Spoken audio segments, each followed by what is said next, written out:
जय हिंद। इस वीडियो में समझते हैं कि कोरोना वायरस किस तरह से हमारे शरीर में अटैक करता है और उससे हमारी मृत्यु कैसे हो जाती है, और वैक्सीन किस तरह से उस कोरोना वायरस को हरा देता है, या कोई व्यक्ति स्वतः कैसे ठीक हो जाता है वैक्सीन से, और वैक्सीन कौन सी सबसे ज़्यादा कारगर होगी, हमें कौन सी वैक्सीन को लगाना चाहिए, इस सब के बारे में हम समझा देते हैं। जैसा आप सब जानते हैं कि कोरोना जो है कहीं ना कहीं संपर्क में आने से ही फैलता है किसी इन्फेक्टेड व्यक्ति से, जिसमें सबसे ज़्यादा महत्वपूर्ण होता है ये इसका जो ड्रॉपलेट्स होता है। ये सब आपको पता है, इसीलिए थोड़ा सा 1 मीटर दूरी जो कहा जाता है कि कम से कम गैप बना के रखना चाहिए। देखिए, कोरोना जो वायरस है ना, इसके बाहर 2 हिस्से होते हैं। एक इसका जो बाहर इस तरह से निकला हुआ है नोकीला भाग, इसे कहते हैं स्पाइक प्रोटीन। यही सबसे घातक है, स्पाइक प्रोटीन। अगर इसका जो स्पाइक प्रोटीन है, ये बाहर वाला, अगर इसको तोड़ दिया जाए, इसको टकला कर दिया जाए, तो किसी काम का नहीं, फिर कोरोना से कोई नहीं डरेगा, यही भाग जाएगा। और इसके अंदर एक होता है गुच्छा जैसा, ये इसे कहते हैं जेनेटिक मटेरियल। ये करता है, ये हमारी बॉडी में घुसने में मदद कर देता है, और ये जेनेटिक मटेरियल जो है ना, अपने जैसे नए संतान को उत्पन्न कर देता है। इसलिए अगर एक भी कोरोना वायरस आया तो इसके अंदर का ये जो जेनेटिक मटेरियल है, ये उसको 1 से कब 1 लाख बना देगा, कब 1 करोड़ बना देगा, कुछ नहीं पता। तो ये जनरेशन बढ़ाने के लिए होता है, ये स्पाइक प्रोटीन शरीर में एंट्री करने के लिए होता है। ये कोरोना वायरस जो होता है, इसका ये स्पाइक प्रोटीन जो होता है, ये केवल फेफड़े में ही टच कर सकता है, बाकी शरीर में कहीं से भी ये एंट्री शरीर के अंदर सेल में नहीं कर सकता है। फेफड़े के जो सेल होते हैं काफ़ी सेंसिटिव होते हैं, और सेल में भी जो सेल मेम्ब्रेन होता है, वहाँ से ये एंट्री नहीं कर सकता है। सेल मेम्ब्रेन कुछ खास चीज़ को ही अपने अंदर जाने देते हैं, जैसे प्रोटीन, विटामिन, इन सब को जाने देते हैं। बाकी जो नया कुछ चीज़ आएगा ना, जो बॉडी में बाहर से लिया जाता है, तो उसको जाने के लिए ये रिसेप्टर लगे होते हैं। कोरोना वायरस का ये स्पाइक प्रोटीन इसी रिसेप्टर पर चिपक जाता है, और इसी के माध्यम से अंदर चला जाता है, और अंदर जाके अपना जेनेटिक इन्फॉर्मेशन दे देता है। और ये फेफड़े में ही जाता है, क्योंकि फेफड़े के जो लंग्स के जो टिश्यूज होते हैं, जो उसके सेल होते हैं, वो काफ़ी सेंसिटिव होते हैं। अब देखिए, ये जो कोरोना वायरस है, ये फेफड़ा है, फेफड़ा का ये रिसेप्टर है, इस ससुरा पकड़ लेता है कोरोना को, और कोरोना जाके इसी में चिपक जाता है, और यही इसको खींच के अंदर लेके चला जाता है। यही सबसे घातक हो जाता है। जैसे ये रिसेप्टर में चिपकता है, रिसेप्टर इसको खींच के अंदर ले जाता है, ये यहाँ से चिपका के अंदर लेके चला जाएगा। अंदर जाने के बाद इसका जेनेटिक मटेरियल जो है, आरएनए जो है, ये हमारे शरीर के अंदर जाके डीएनए से मैच करने लगता है, हम लोग के फेफड़ा के अंदर चला जाता है। और फेफड़ा के अंदर जाने के बाद, जैसे ये इसके रिसेप्टर पे टच हुआ इसका स्पाइक प्रोटीन, और ये इसको लेके अंदर गया, और अंदर जाने के बाद ये क्या करता है, हमारा न्यूक्लियस जो है, हमारे शरीर का जो न्यूक्लियस है, ये बहुत सीधा साधा है। इसको पता है कि स्पाइक प्रोटीन से जो भी ये रिसेप्टर से अंदर आ रहा है, वो ठीक ठाक आदमी है। तो इस ससुरा जो कोरोना है, इस सीधे जाके पूछता है न्यूक्लियस से कि फोटोकॉपी मशीन कहाँ है, कहाँ है वो फोटोकॉपी मशीन जिससे नए नए चीज़ों के बनते हैं। तो हमारे शरीर में फोटोकॉपी मशीन का काम करता है राइबोसोम। ये राइबोसोम धड़ाधड़ फोटोकॉपी करता है, किस चीज़ का, तो प्रोटीन का। तो हमारे शरीर में धड़ाधड़ प्रोटीन निर्माण करने का काम करता है यही राइबोसोम।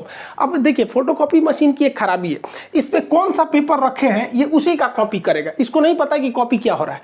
अब ये जो कोरोना वायरस है, इस रिसेप्टर के माध्यम से न्यूक्लियस में आ गया है, न्यूक्लियस इसको बता दिया कि राइबोसोम के पास चले जाओ, वही फोटोकॉपी करता है। अब ये छोटा जो कोरोना वायरस है, ये क्या करेगा, इस फोटोकॉपी के पास जाएगा, और यहाँ जो प्रोटीन वाला पेपर रखा है उसको हटा के अपना जेनेटिक मटेरियल रख देगा जो इसके अंदर है, मतलब अपने खानदान का फोटोकॉपी कराने लगेगा। अब एक कोरोना वायरस अंदर गया था, लेकिन राइबोसोम की मदद से वो अपने हजारों कॉपी अंदर बनाने लगा, और फेफड़ा के अंदर धड़ाधड़ धड़ाधड़ धड़ाधड़ कोरोना वायरस बनने लगे सब। अब हमारा ही बॉडी उसको कोरोना वायरस बना रहा है। सोचिए, हमारा खुद का फेफड़ा, हमारा खुद का राइबोसोम जो कल तक प्रोटीन का फोटोकॉपी करता था, उसके स्कैनर से प्रोटीन हटा के आरएनए, ये कोरोना वाला ने अपना आरएनए रख दिया, उसी का फोटोकॉपी कर रहा है। तो इसको रेप्लिकेशन कहा जाता है। बहुत तेजी से बढ़ते हैं सब यहाँ पर। अब पूरे फेफड़े में ना ये कोरोना वायरस घूमने लगते हैं। तो हमारे शरीर का जो इम्यून सिस्टम है, कहते हैं ये कौन चीज़ है रे, ये कौन चीज़ आ गया यहाँ पर। पूरा इम्यून सिस्टम कंफ्यूजन में हो जाता है, उसको पता नहीं चलता है कि है कौन, लेकिन ये समझ जाता है कि ठीक आदमी नहीं है, इसको मारना चाहिए। तो हमारे शरीर का जो इम्यून सिस्टम है, ये इसको लगता है मारने, धड़ धड़ धड़ धड़ धड़ मार काट करता है। तो हमारे शरीर को पता ही नहीं चल रहा, हम लोग ऐसे घूम रहे हैं आराम से, हम लोग के फेफड़ा में मार धाड़ चल रहा है, हमारा एंटीबॉडी जो है, ये हमारा इम्यून सिस्टम धड़ धड़ मार रहा है इसको। तो हम लोग को बुखार आना चालू हो जाता है, क्योंकि हमारे शरीर का ये डिफेंस मैकेनिज्म है कि जब भी अंदर मार धाड़ चलती है तो बुखार हो जाता है, ताकि वो टेम्परेचर से कोई कोई नए नए छोटे मोटे वायरस वगैरह ऐसे मर जाए, लेकिन ये ससुरा मरता नहीं है यहाँ पे, अरे मारे जा रहा है, मर ही नहीं रहा है यहाँ पे। तो न्यूक्लियस कहता है कि रे आप बकलोलवा, वो मारने से नहीं मरेगा, यहाँ फोटोकॉपी होके उधड़ाधड़ निकल रहा है, इसकी कमी ही नहीं कर सकते तुम मार के। तो ये कहता है कि भैया तो हम कौन सी करें। तो न्यूक्लियस इसको बताता है हमारे इम्यून सिस्टम को कि एक काम करो, तुम एंटीबॉडी बनाओ, क्योंकि इसको घुसने से रोको, क्योंकि अगर ये घुस जाएगा ना, एगो तो घुस के अपना फोटोकॉपी बना ही रहा है, इसको घुसने से रोको। तो ये कहता है कि क्या करे, यही रिसेप्टरवा नोच देगा। तो ये कहता है अरे भैया ओकरा मत नोच, एके नोच देगा ना तो कब वो दवाई खाएगा तो दवाइयों अंदर नहीं जाएगा। एक काम करना, इसी को बर्बाद कर दो, इसका जो खोपड़िया है, इसको खोपड़िया को कैसे भी बर्बाद करो। तो खोपड़िया का जो चिपकने वाला ना, उसका थुथुरा कूच दिया जाता है। तो थुथुरवा कूचने के लिए एक एंटीबॉडी होता है। तो हमारे शरीर का डिफेंस मैकेनिज्म एक एंटीबॉडी बनाता है। ये एंटीबॉडी जाके इसके मुंह से सट जाता है, मुंह से चिपक जाएगा। देखिए यहाँ जाके चिपक गया, ये ऐसे चिपक गया, ऐसे चिपक गया। तो ये चिपक जाते हैं सब, तो वो जैसे चिपक जाएगा तो वो इससे नहीं सट पाएगा। अब इसके स्पाइक प्रोटीन जो हमारे फेफड़े के रिसेप्टर से सट रहा था, अगर एंटीबॉडी शरीर में बनने लगेगा तो जाके चिपक जाएगा इसकी स्पाइक प्रोटीन से, और वो चिपक नहीं पाएगा। बस इसी तरह कोरोना सही हो जाता है। जिसके शरीर में एंटीबॉडी बनने लगा, वो एंटीबॉडी जाके किससे चिपकेगा, कोरोना वायरस के यहाँ पर जो स्पाइक प्रोटीन है उससे, और इस सिस्टम को लॉक कर देगा। अब ये लॉक कर देगा तो ये वाला इसमें जा नहीं पाएगा। लेकिन इस ससुरा कोरोना के बाहर बहुत ज़्यादा स्पाइक प्रोटीन है, तो बहुत ज़्यादा मात्रा में एंटीबॉडी होना चाहिए, तभी ना ये सबको लॉक करेगा। अभी देखिए ना, 1 2 3 4 5 पाँचों को लॉक कर पाया, इस ससुरा कहीं ना कहीं से सट के घुस जाएगा। इसलिए हमारे शरीर में एंटीबॉडी ज़्यादा बनना चाहिए। देखिए यहाँ पे खूब ज़्यादा मात्रा में एंटीबॉडी बना है, ये सब देखिए एंटीबॉडी। तो जिसके शरीर में ज़्यादा एंटीबॉडी बना, वो कोरोना जैसे आया, एंटीबॉडी बन गया, धड़ाधड़ कोरोना का मुंह बंद कर दिया, अरे चुप ससुराना, तो तू सट के अंदर घुस जाएगा। और जिसमें ये एंटीबॉडी नहीं बन पाया, वही लोग मर जाते हैं। तो कहा जाता है जिसका इम्यून अच्छा होगा, अच्छा होने का मतलब वो एंटीबॉडी ज़्यादा बना देगा, कोरोना का मुंह चिपका देगा, थाप दिया, चल चुपचाप रहो यहाँ पे, अब वो बच जाएगा यहाँ पे। अब आपको एक बात समझ में आ रही होगी हल्का हल्का कि वैक्सीन क्या करेगा। वैक्सीन कुछ नहीं करेगा, बल्कि वैक्सीन इसी एंटीबॉडी को बनाएगा ताकि यह एंटीबॉडी कोरोना के स्पाइक प्रोटीन पर जाके सट जाए और उसका मुंह बंद कर दे। अगर मुंह बंद हो गया तो कोरोना हमारे शरीर के रिसेप्टर से टच होकर अंदर नहीं जा पाएगा, वो ऐसे ही ऊपर घूमते घूमते अपने से मर जाएगा। तो वैक्सीन का यही मेन काम हो गया कि वैक्सीन जैसे हमारे शरीर में लग जाता है तो इतना ज़्यादा हमारे शरीर में एंटीबॉडी बन जाता है कि ये एंटीबॉडी कोरोना को चारों ओर से घेर लेता है। कहता है कि आओ आओ सट जाओ हमारे में, तो चारों ओर से ये एंटीबॉडी सट जाता है। जब एंटीबॉडी सट जाएगा तो कोरोना के जितने स्पाइक प्रोटीन है उसका मुंह बंद हो जाएगा, हमारे शरीर में एंट्री नहीं मार पाएगा, दूसरा कोई काम नहीं है। जैसे देखिए ये एक ह्यूमन सेल है, अब इसमें क्या है, कोरोना वायरस का स्पाइक प्रोटीन फंस गया है, लेकिन जब उसमें न्यूट्रलाइज किया गया एंटीबॉडी देकर तो ये एंटीबॉडी जाके इससे सट गया है, ये एंटीबॉडी सट गया। अब ये इससे डायरेक्ट टच में नहीं आ सकता है, तो हमें कोरोना नहीं होगा। यही काम होता है हमारे वैक्सीन का। अब इसमें इतना टाइम क्यों लग गया, तो देखिए वैक्सीन बनाने में सबसे बड़ा था कि इसके अंदर का जेनेटिक मटेरियल जो फोटोकॉपी कर रहा था वो क्या है पता करने के लिए। तो बाद में पता चला कि वो आरएनए है। देखिए हमारे शरीर में डीएनए होता है, डाईऑक्सीराइबोज न्यूक्लिक। डीएनए जो होता है वो 2 धागा का बना होता है यहाँ पर देखिए, और आरएनए जो होता है वो केवल सिंगल हेलिक्स होता है, सिंगल धागा का बना होता है आरएनए। तो जितने वायरस होते हैं वो आरएनए होते हैं, ज्यादातर वायरस आरएनए। अब आरएनए को बनने में ज्यादा टाइम नहीं लगता है, खटाखट आरएनए बनता है, जबकि डीएनए बनने में टाइम लगता है। तो वायरस जो है बड़ा जल्दी जल्दी बनने लगते हैं सब यहाँ पे। तो वैज्ञानिकों ने इसी आरएनए को पकड़ के निकाला, इसलिए जितना वैक्सीन है सब वैक्सीन को आरएनए वैक्सीन, एमआरएनए वैक्सीन कहा जाता है। तो इस कोरोना का जो आरएनए है उसे वैज्ञानिकों ने निकाल लिया। अब देखिए हम लोग में तो डीएनए पाया जाता है, तो डीएनए नहीं है, देखिए डीएनए आरएनए में अंतर नहीं, एक उखाड़ दीजिए इसका तो क्या बन जाता है, आरएनए बन जाता है। तो डीएनए से आरएनए बनाया जा सकता है, उखाड़ के नोच लीजिए बस क्या बन जाएगा, आरएनए बन जाएगा। तो वैज्ञानिकों को कोरोना वायरस का आरएनए मिल गया। तो कोरोना कैसा वायरस है, एक आरएनए वायरस है, बस हमको ये मिल गया।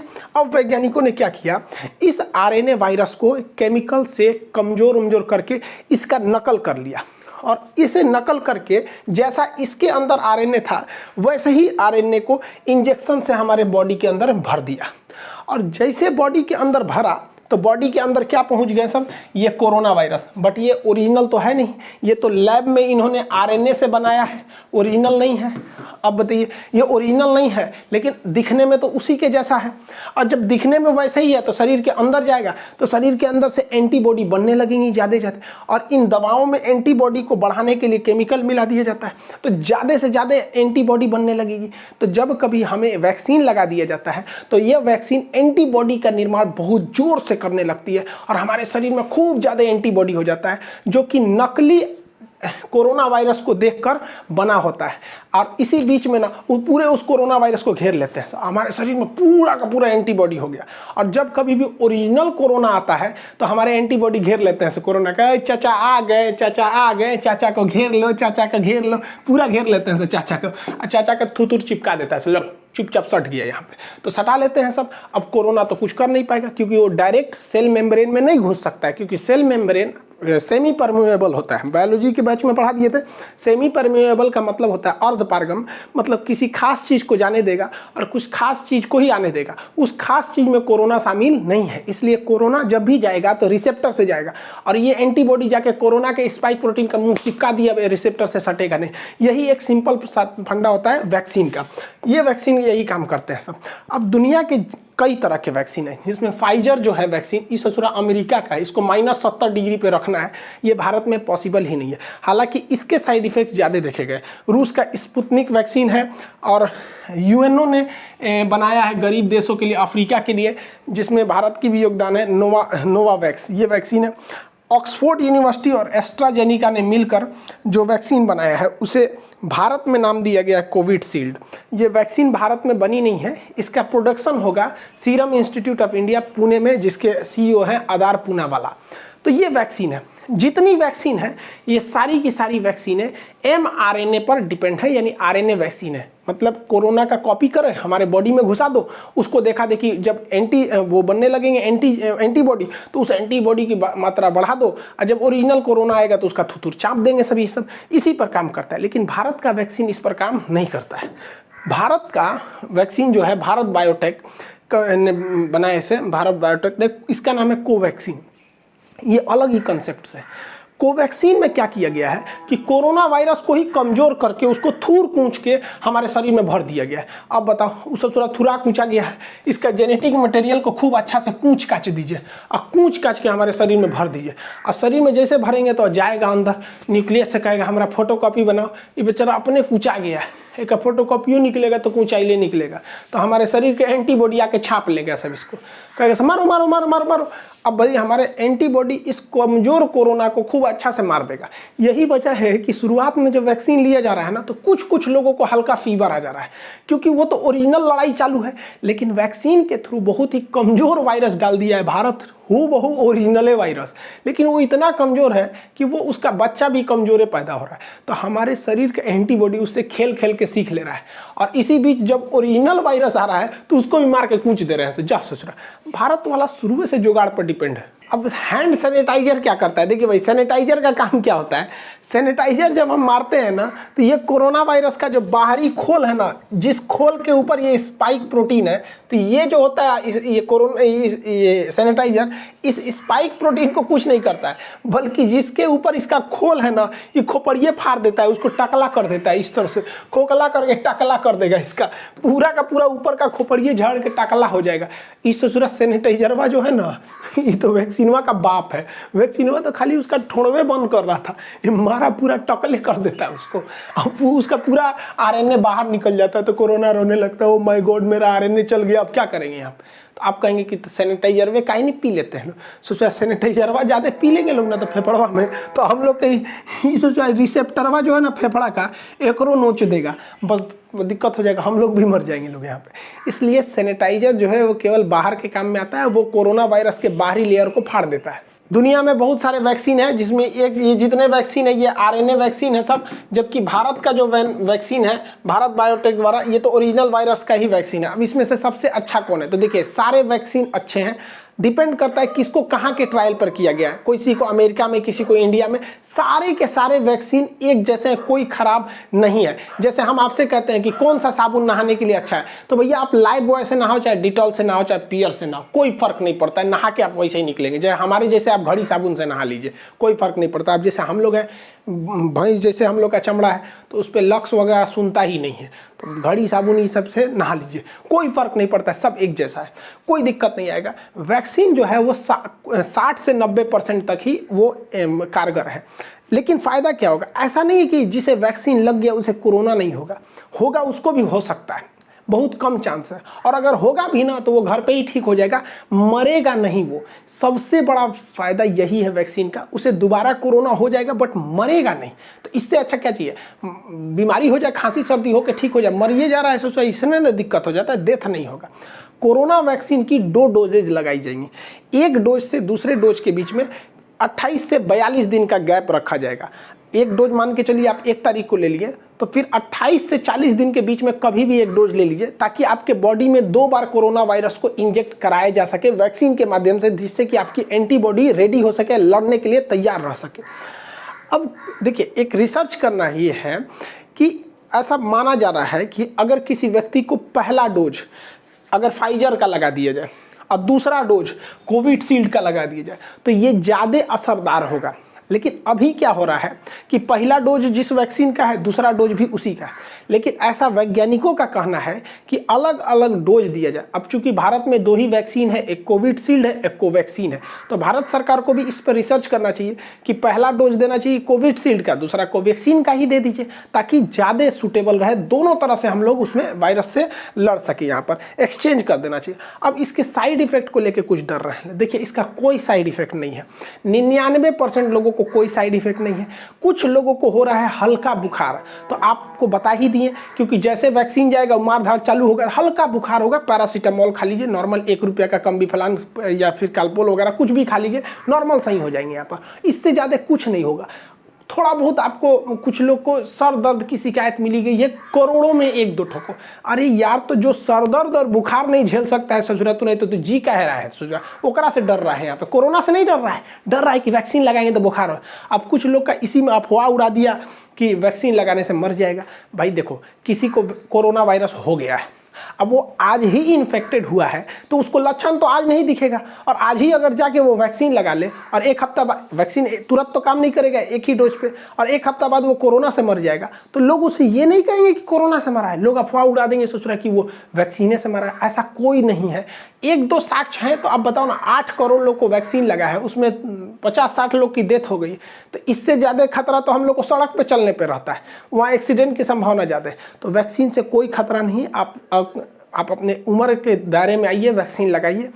अप्रैल के महीने में जिनका उम्र 45 से ऊपर है उन्हें ही लग रहा है, लेकिन मोदी जी ने इजराइल को मॉडल को देखते हुए, हम एक पिछले वीडियो में बताए थे ब्रिटेन का मॉडल और इजराइल का मॉडल में, मतलब ब्रिटेन में भी वैक्सीनेशन से ही जीता था। तो इजराइल ने क्या किया, अपने पूरे पॉपुलेशन को, केवल बच्चों को छोड़ के सबको वैक्सीन लगा दिया, और वो दुनिया का पहला देश हो गया जो कोरोना मुक्त हो गया है। तो इसी को देखते हुए 1 मई से जिनकी उम्र 18 साल से ज़्यादा है वो सब कोरोना की वैक्सीन लगा सकते हैं। हाथ जोड़ते हैं भैया, सब लोग लगवा लो, क्योंकि ये जो नया वैक्सीन वायरस आया है ये नए युवाओं को ज़्यादा इफेक्ट कर रहा है। अफवाहों पे मत जाइएगा।